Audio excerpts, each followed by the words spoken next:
ஏன்னா 11ஆம் வீட்டில் இந்த ஆண்டு முழுக்கவும் குரு இருக்க போகிறார். அட்டமத்து சனி நடந்துக்கிட்டு இருக்கு, அதை மறந்துடக்கூடாது.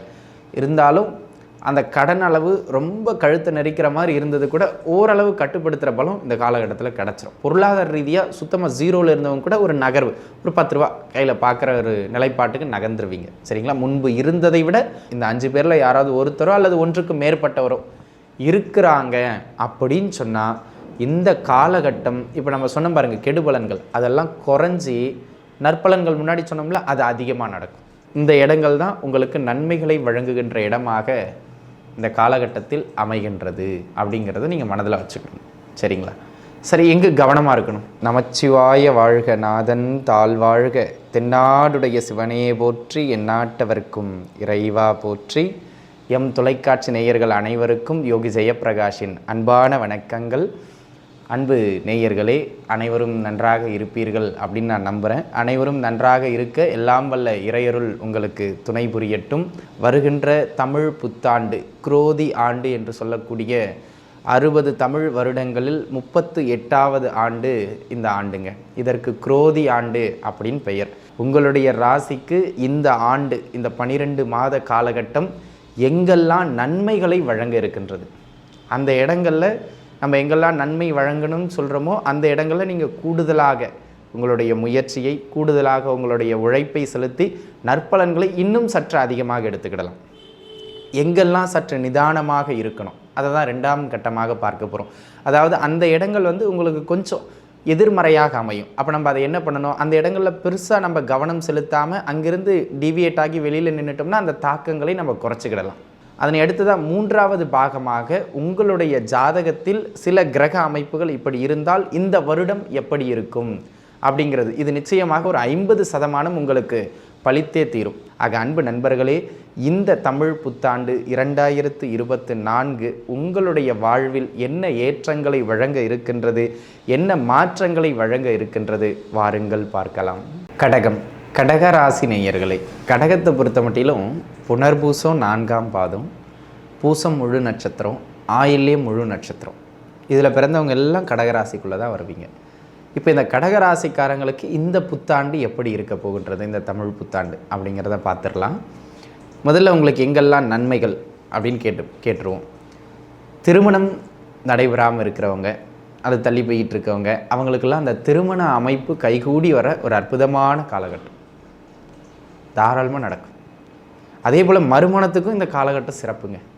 யாரெல்லாம் முதல் வாழ்க்கை ஏதேனும் சில காரணங்களால் எதிர்மறையான ஆகி மறு திருமணத்திற்காக முயற்சிச்சுக்கிட்டு இருக்கீங்களோ அவங்களுக்கெல்லாம் அந்த மறு திருமணமும் நடக்கும், முதல் மணமும் நடக்கும். அந்த 2 பேருக்குமே திருமண அமைப்புகள் கைகூடி வர அற்புதமான காலம் இந்த காலம். 2வது புத்திரபாக்கியம், புத்திரபாக்கியம் கிடைக்கிற ஒரு நல்ல காலகட்டம். அதுவும் குறிப்பாக யாரெல்லாம் மருத்துவம் பார்த்துக்கிட்டு இருந்தீங்க, உடல்நிலை தொந்தரவுகள் இருந்தது, ஏதாவது பிரச்சனைகளால் தள்ளி போயிட்டு இருந்தது அப்படின்னு சொன்னால் அவங்களுக்கெல்லாம் அந்த மருத்துவத்தின் பேரில் புத்திரபாக்கியம் கிடைக்கக்கூடிய ஒரு ஆகச்சிறந்த காலகட்டமாக இது அமைகின்றது அப்படிங்கிறதுல எந்த விதமான மாற்று கருத்தும் கிடையாது. இது ஒரு நல்ல அமைப்பு. அதனை அடுத்ததாக சொந்த ஊரை விட்டுட்டு வெளியூர் போகிறதுக்கு யாரெல்லாம் முயற்சி செஞ்சுக்கிட்டு இருந்தீங்களோ அவங்களுக்கெல்லாம் அந்த இட மாற்றத்தை ஏற்படுத்தி கொடுக்கக்கூடிய, மனை மாற்றத்தை ஏற்படுத்தி கொடுக்கக்கூடிய ஒரு ஆகச்சிறந்த காலம். அப்போ நீங்கள் தாராளமாக முயற்சிக்கலாம். இடமாற்றம் இந்த காலகட்டத்தில் உண்டு. அதேபோல் நீண்ட நாளாக ஏதாவது ஒரு சொத்தை விற்கணும், ஒரு வீட்டை விற்கணும், இதை நான் விற்றுட்டேன்னா அங்கே போய் செட்டில் ஆயிடுவேன், இதை விற்றுட்டேன்னா என் பிள்ளைகளுக்கு கல்யாணம்லாம் முடிச்சு வச்சுருவேன் அப்படின்னு, ஆனால் விற்க முடியலை அப்படின்னு யாரெல்லாம் தவிச்சிக்கிட்டு இருந்தீங்களோ அவங்களுக்கெல்லாம் அந்த விற்க முடியாத சொத்துக்களை கூட விற்கிறதுக்கு நல்ல காலகட்டம். அந்த விதத்தில் இது சிறப்பு. சரிங்களா? அதை பார்த்துக்கிடணும். அதே போல் அன்பு நண்பர்களே, இந்த காலகட்டத்தை பொறுத்த மட்டிலும் பொருளாதாரம் கைமேல் காசு பார்த்துக்கிட்டே இருக்கலாம், பணம் வந்துக்கிட்டும் போய்கிட்டும் இருக்கும். அற்புதமான ஒரு நிலைப்பாடு. கடன் தொந்தரவுகளில் இருந்து வந்தவங்களுக்கு கூட முழுமையாக நிவர்த்தி பெறுற அமைப்பு இல்லைனாலும் கூட ஓரளவு அதை கட்டுப்படுத்துகிற பலம் இந்த காலகட்டத்தில் கிடைக்கும். ஏன்னா 11ஆம் வீட்டில் இந்த ஆண்டு முழுக்கவும் குரு இருக்க போகிறார். அட்டமத்து சனி நடந்துக்கிட்டு இருக்கு, அதை மறந்துடக்கூடாது. இருந்தாலும் அந்த கடன் அளவு ரொம்ப கழுத்தை நெரிக்கிற மாதிரி இருந்தது கூட ஓரளவு கட்டுப்படுத்துகிற பலம் இந்த காலகட்டத்தில் கிடச்சிரும். பொருளாதார ரீதியாக சுத்தமாக ஜீரோவில் இருந்தவங்க கூட ஒரு நகர்வு, ஒரு 10 ரூபா கையில் பார்க்குற ஒரு நிலைப்பாட்டுக்கு நகர்ந்துருவீங்க. சரிங்களா? முன்பு இருந்ததை விட பரவாயில்ல, சிறப்புன்னு நான் சொல்லலை, பரவாயில்லை அப்படிங்கிற மாதிரி வந்துடுவீங்க. சரிங்களா? ஏன்னா 11ல் குரு வந்துட்டால் சிறப்பாயிருவீங்க அப்படின்னு சொல்கிற மாதிரியான அமைப்பு இங்கே இல்லை. அதை சனி கட்டுப்படுத்துவார், அட்டமத்து சனி. அது இல்லைன்னா வந்துடுவீங்க உண்மையிலேயே. ஆனால் அது இருக்கிறதுனால கொஞ்சம் அடக்கி தான் வாசிக்கணும் ஐயா. சரிங்களா? ஆனால் பணவரவு உண்டு. உங்கள் குடும்பத்தில் சுப நிகழ்வுகள் அடிக்கடி நடைபெறும். இந்த காலகட்டம் பிள்ளைகளுக்கு கல்யாணம் பண்ணுறது, அவங்களுக்கு குழந்தை பிறக்கிறது, திடீர்னு ஒரு நல்ல விஷயமா பிள்ளைகள் வெளிநாடு போகிறது, இந்த மாதிரி சுப விரயங்களை அடிக்கடி ஏற்படுத்தும். அற்புதமான காலம் இது சுப விரயங்களை ஏற்படுத்துறதுக்கு. அது ஒரு ஆகச்சிறந்த அமைப்பு. சரியான வேலை வாய்ப்புகள் கூட இல்லாமல் சிரமப்பட்டு கொண்டிருந்த நண்பர்களுக்கு இந்த காலகட்டம் ரொம்ப சிறப்பான வேலை இல்லை அப்படின்னாலும் கூட பரவாயில்லப்பா அப்படிங்கிற மாதிரி ஏதோ ஒரு வேலை வாய்ப்புகளை பெற்றுக் கொடுத்துரும். அந்த மாதிரி பரவாயில்லை என்கின்ற வேலை வாய்ப்புகள் கிடைக்கக்கூடிய ஒரு நல்ல காலம் இது. மன வாழ்க்கையில் இருந்து வந்த மிக கடுமையான பிரச்சனைகள் கூட முழுமையாக தீராது, ஆனால் குறையும். பேசாமல் இருந்தவங்க கூட பேச்சுவார்த்தை, ஒன்றா சேர்ந்து வாழ்னாலும் பேச்சுவார்த்தைக்குள்ளவாவது வந்துடுவாங்க. அந்த மாதிரியான ஒரு அமைப்பு. அதனை அடுத்ததாக பார்த்துக்கிட்டிங்கன்னா அன்பு நண்பர்களே, உத்தியோகத்தில் இடமாற்றத்தை யாரெல்லாம் எதிர்பார்த்துக்கிட்டு இருந்தீங்களோ, உத்தியோகத்தில் இடமாற்றத்தை யாரெல்லாம் எதிர்பார்த்துக்கிட்டு இருந்தீங்களோ அவங்களுக்கெல்லாம் அந்த உத்தியோக இடமாற்றங்கள் கிடைக்கும். வெளியூரில் வேலை வாய்ப்புகள் கிடைக்கும். வெளிநாடு முயற்சிகள் எடுக்கிறவங்களுக்கு அந்த வெளிநாடு முயற்சிகள் எளிமையாக கைகூடி வரும். அப்போ வெளிநாடு முயற்சிகள் மிக சிறப்பாக அமைகின்ற காலகட்டம் இது. ஏற்கனவே வெளிநாட்டில் இருப்பீங்க பாருங்கள், அவங்க இந்த பிஆர் ட்ரை பண்ணுறீங்க அப்படின்னு சொன்னால் அந்த குடியுரிமை, க்ரீன் கார்டு, இந்த மாதிரி அங்கே தங்குறதுக்கு ஒரு அதிகாரப்பூர்வ அமைப்பை நீங்கள் முயற்சிக்கிறீங்கன்னா அது கிடைக்கக்கூடிய காலம். அப்போ தாராளமாக பிஆர் ட்ரை பண்ணுறவங்க இந்த காலகட்டத்தில் ட்ரை பண்ணலாம் அப்படிங்கிறது அமைப்பு. சரிங்களா? உயர்கல்வி சொந்த ஊரில் படிக்காமல் வெளியூரில் போய் படிப்பாங்க பாருங்கள் சிலர், வெளி மாநிலத்தில் தங்கி படிக்கிறது, வெளிநாடு போய் படிக்கிறது, அந்த மாதிரியான ஆட்களுக்கு வெளிநாட்டு உயர் படிப்புகள் மிக சிறப்பாக அமையும். மிகச்சிறப்பாக அமையும் நண்பர்களே. அற்புதமான காலம். அதேபோல் சகோதர உறவுகளோடு இருந்து வந்த பிரச்சனை சற்று குறையும்.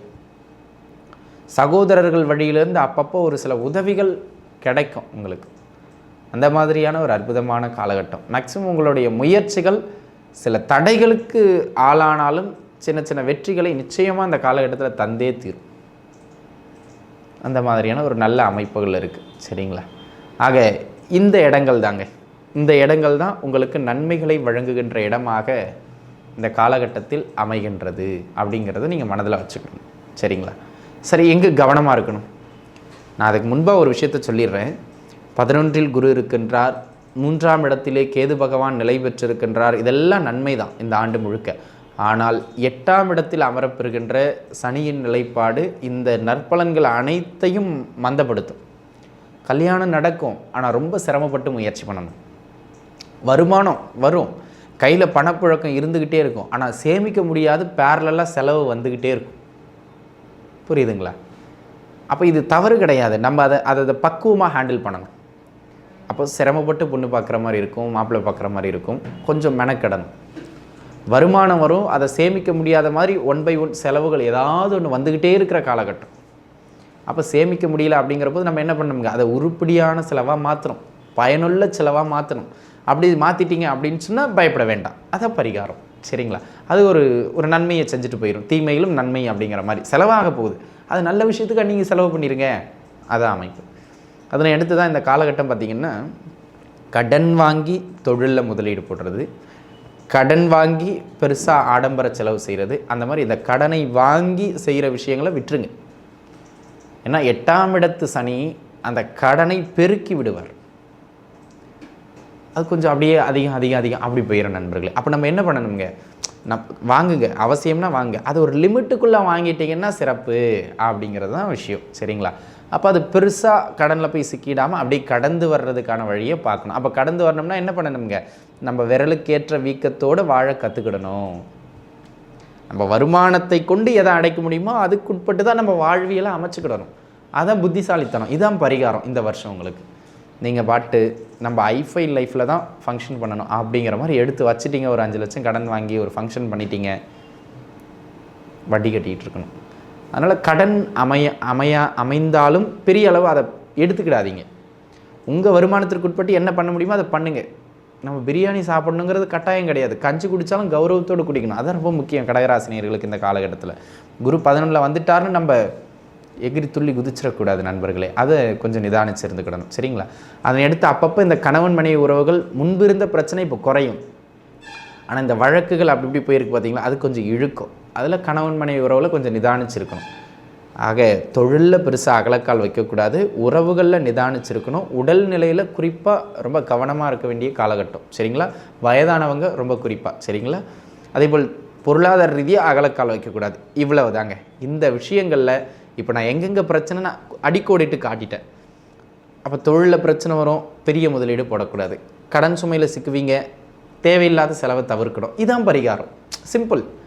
பிரச்சனை எல்லா ராசிக்காரங்களுக்குமே உண்டுங்க. இப்போ மேஷத்துக்கு ரொம்ப சிறப்புன்னு பேசியிருக்கோம், அவங்களுக்கும் சில பிரச்சனை உண்டு. உங்களுக்கு ரொம்ப கவனமாக இருக்கணுங்கிற மாதிரி நிறைய விஷயம் சொல்லியிருக்கோம். ஆனால் அதை நீங்கள் கவனமாக இருந்தீங்கன்னா பெரிய பிரச்சனை இல்லாமல் சின்ன பிரச்சனை நம்ம குறைச்சிக்கிடலாம். அது நம்ம கையில் தான் இருக்குது நண்பர்களே. நம்ம வாழ்வியலில் ஏற்படுத்துகின்ற மாற்றங்களே பரிகாரமாக வேலை செய்து நம்முடைய கெடுபலன்களை குறைக்கும். இதான் நம்ம நேயர்கள் புரிஞ்சுக்கிடணும், சரிங்களா? ஆக இப்போ இது வரைக்கும் பார்த்தது பொது பலன். இதோட பலம் 20%. இப்போது உங்கள் சுய ஜாதகப்படி இந்த புத்தாண்டு எப்படி அமையும் அப்படிங்கிறது கடகராசினியர்களுக்கு பார்த்துருவோம். உங்கள் சுய ஜாதகம் கையில் இருந்ததுன்னா எடுத்து வச்சுக்கிடுங்க. சுய ஜாதகத்தில் ராசி கட்டத்தை எடுத்துக்கிடுங்க. அந்த ராசி கட்டத்தில் குறிப்பாக அந்த ரிஷப ராசி இருக்குது பார்த்தீங்களா, ரிஷப வீடு, மேஷத்துக்கு அடுத்து 2வது இருக்குது ரிஷப வீடு. அந்த ரிஷப வீட்டில் யாருக்காச்சும் சனியோ செவ்வாயோ குருவோ புதனோ அல்லது சுக்கிரனோ, இந்த 5 கிரகங்களில் யாரேனும் ஒருவரோ அல்லது ஒன்றுக்கு மேற்பட்டவர்களோ, திரும்பவும் சொல்கிறேன் பாருங்கள், கடக ராசிக்காரங்களுக்கு உங்கள் சுய ஜாதகத்தை எடுத்து வச்சுருங்க. அந்த சுய ஜாதகத்தில் அந்த ரிஷப வீட்டில் ரிஷப ராசியில், சரிங்களா, உங்கள் ஜாதகத்தில் சுக்கிரனோ அல்லது குருவோ அல்லது புதனோ அல்லது செவ்வாயோ அல்லது சனியோ, இந்த 5 பேரில் யாராவது ஒருத்தரோ அல்லது ஒன்றுக்கு மேற்பட்டவரோ இருக்கிறாங்க அப்படின்னு சொன்னால் இந்த காலகட்டம் இப்போ நம்ம சொன்ன பாருங்கள் கெடுபலன்கள் அதெல்லாம் குறைஞ்சி நற்பலன்கள் முன்னாடி சொன்னோம்ல அது அதிகமாக நடக்கும், சரிங்களா? இந்த கெடுபலன்கள் குறையும், நற்பலன்கள் அதிகரிச்சிடும். பொருளாதார ரீதியாக, குடும்ப ரீதியாக, ஆரோக்கிய ரீதியாக, தொழில் ரீதியாக நற்பலன்கள் கூடுதலாகிடும், சரிங்களா? அதே போல் கும்ப ராசியில் குறிப்பாக குருவோ சுக்கரனோ அமைகிறாங்க. உங்களுக்கு உங்கள் ஜாதகத்தில் கும்ப ராசியில் குருவோ சுக்கரனோ இருக்காங்க அப்படின்னு சொன்னால் என்னதான் பண கஷ்டம் வந்தாலும் அதை நிவர்த்தி பண்ணுற அளவுக்கு திடீர்னு ஒரு பண உதவி உங்களுக்கு கிடச்சிக்கிட்டே இருக்கும், அல்லது அதை சமாளிக்கிற அளவுக்கு தொழிலில் வருமானம் கிடச்சிக்கிட்டே இருக்கும். ஆக இந்த 2 விதியில் உங்களுக்கு ஏதாவது ஒன்று இருக்கா அப்படின்னு பாருங்கள். இருந்ததுன்னா நிச்சயமாக முன்பு சொன்ன நற்பலன்கள் 20% கிடையாது, 50% நற்பலன்கள் உறுதியாக நடக்கும். அதுக்கு நான் உத்தரவாதம். இது உங்கள் ஜாதகப்படி நண்பர்களே. சரி, என்ன பரிகாரம் செய்யலாம்? இந்த காலகட்டம் நம்ம எங்கெல்லாம் கவனமாக இருக்கணும்னு அடிக்கோடிட்டு காட்டினோமோ அந்த இடங்களில் கவனமாக நிதானமாக செயல்படுவது, அகலக்கால் வைக்காமல் செயல்படுவது முதல் பரிகாரம். 2வது, கால பைரவ பெருமானை சனிக்கிழமை தோறும் சென்று மாதம் ஒரு சனிக்கிழமை போனால் போதும், தேய்பிரையில் பௌர்ணமிக்கு பிறகு வருகின்ற ஏதேனும் ஒரு சனிக்கிழமையில் போயிட்டு மாலை வேளையில் ஒரு நல்லெண்ணெய் தீபம் ஏற்றி வழிபாடு செய்வது சாலச் சிறந்தது. அதைவிட சாலச் சிறந்தது அகலக்கால் வைக்காமல் இருப்பது. பைரவருக்கு விளக்கு போட்டு கடன் வாங்கினீங்கன்னா தப்பு இல்லையா? பைரவர் டென்ஷனாக வர ஆக மாட்டார். ஆக அன்பு நண்பர்களே, நிதானத்தன்மையோடு செயல்படுங்கள். ஆக கடகராசி நேயர்களுக்கு எல்லாம் வல்ல இறை பேராற்றலின் துணை கொண்டு இந்த வருடம் தமிழ் புத்தாண்டு புதுமைகளை வழங்குகின்ற, ஒரு புத்துணர்வை வழங்குகின்ற, வளர்ச்சிகளை ஏற்படுத்துகின்ற ஆண்டாக அமைய எல்லாம் வல்ல ஈசன் அருள் புரியட்டும். நன்றாகவே இருப்பீர்கள். வாழ்க வளமுடன். நன்றி.